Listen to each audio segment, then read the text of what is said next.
Welcome to 230 Dudes. I'm Charles. And I'm Antonio. And tonight we've got a really good podcast for you. It's things we want to do, but won't. But won't. Air parentheses. Air quotes, parentheses, heart. Part two. Part two! This is part two of last week's episode. Last week's episode was things that we want to do, that we plan to do. We plan on actually accomplishing. Right, and we did 5 each in last week's podcast. So tonight's podcast is 5 each of things that we want to do, but just probably not going to happen. It's not going to happen. I can almost say it almost definitely won't happen. Pretty much won't happen. Yeah. So in honor of the podcast of things we want to do, but probably will never, ever accomplish or attempt, right, we figured we'd share a failure with you. Yeah. Last week we shared accomplishments. Right. So it's when we tried to do something, but it didn't really work out. Big time failure. Yeah. I started last week, you start this week. Okay. So mine's not exactly a failure so much as something I really wanted to do and it just didn't happen. Okay. When I was on it was a Boy Scout trip. Okay, how old were you? 15, just turned 16. I remember because I had just gotten my driver's license. All right. I had just gotten my driver's license. So I was on a Boy Scout trip in which one day's activity was where we were actually going to be allowed to blacksmith. Like iron and fire and hammer. So we'd watch someone teach us a little bit and then we would get to make something small. Were you in the woods? We were in New Mexico. That seems a little unsafe for 16-year-olds. Well, it was a controlled environment. You just see Charles like, I know what I'm going to make. Yeah, well, no, I didn't even know what I was going to make. A sword? I wanted to make something, okay. Right? So, cut back real quick to my childhood. My grandma lives in a really small town in Iowa, and in another small town nearby, there is an actual working blacksmith. Oh. He has a workshop where you can watch him work, and then he has a shop attached to it where he sells his goods, and his wife is a potter. Okay. And they make some things that go together. Like he'll make maybe a table where the tabletop is clay that she made and the legs are steel. Yeah. Chandeliers that they've done as combined things. But also they have their own separate things for sale. Gotcha. And my grandma would take me and I loved it. Like when I was a kid, I just thought it was the coolest thing ever. I really, really wanted to be a blacksmith. And then, as I got older, I realized I wasn't going to be one. You didn't want to go be his apprentice? No, I wasn't going to be like Paul Revere or something. But the opportunity presented itself to me to get to do it for a day. And I was elated. I was thrilled. And so actually when we went into this Boy Scout trip, we had to do this thing the first night where we all said what we were most excited about. Because there were a series of activities. And I said blacksmithing. And I was the only person that said that.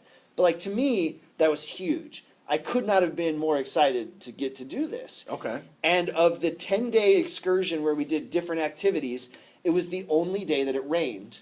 And there was no fire, and I did not get a blacksmith.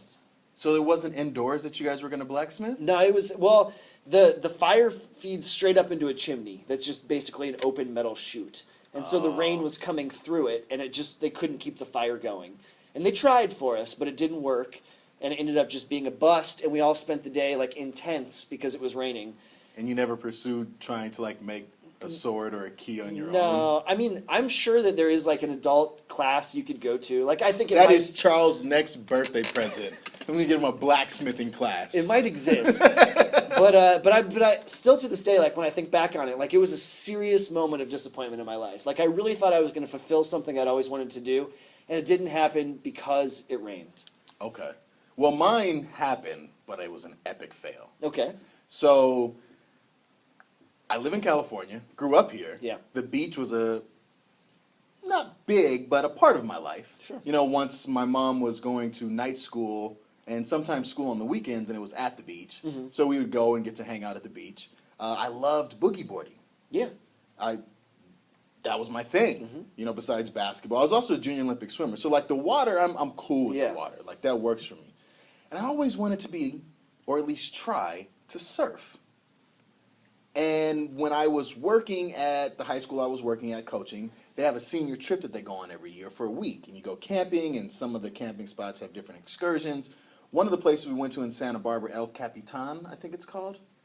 Yeah, something like that. I don't know. Well, it's a 15-minute drive to the beach.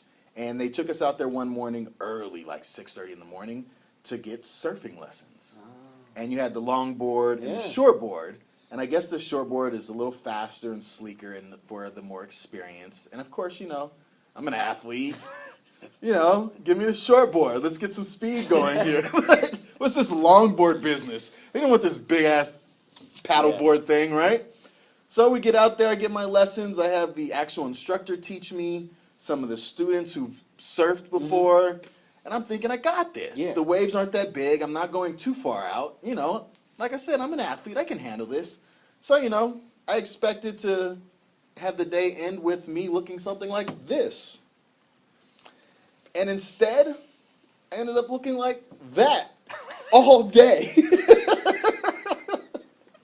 I couldn't stand on the board. I couldn't stand on the board. I could swim out there. I could get into the, what do you call it, the crest of the wave where Yeah, I like think you can so, actually yeah. catch the wave. Like I caught it right. I just couldn't get my feet on the board and get my body to stand upright and ride this thing. I did it for about 3 hours and then I just gave up. That was it. That was it. That's the first, last, and only time I've ever surfed. I may try it one more time, but I highly doubt it. Yeah. Just, yeah, my surfing days are over. Yeah. Yeah. Epic fail. Epic fail. That's Epic a couple fail. of our busts in life. Now, tonight's episode, if you liked last week's, Yeah. this one is a lot of fun. Yeah, way more fun. We were also twice as drunk. Very true. I think we cracked the second bottle of wine Yeah, we did. on the episode. Yeah, so we recorded both of the last 2 weeks' episodes back to back, like Yes. all in a row. Hour and a half or something like almost that. 2 hours Yeah. of recording. So we just kept going, kept drinking, kept talking. We had a grand old time. And we've got that for you tonight at 8 p.m. Pacific Standard Time. You can catch it on iTunes, 230dudes.com, Stitcher, Spreaker. You'll enjoy it. It's a good one. It's a good one.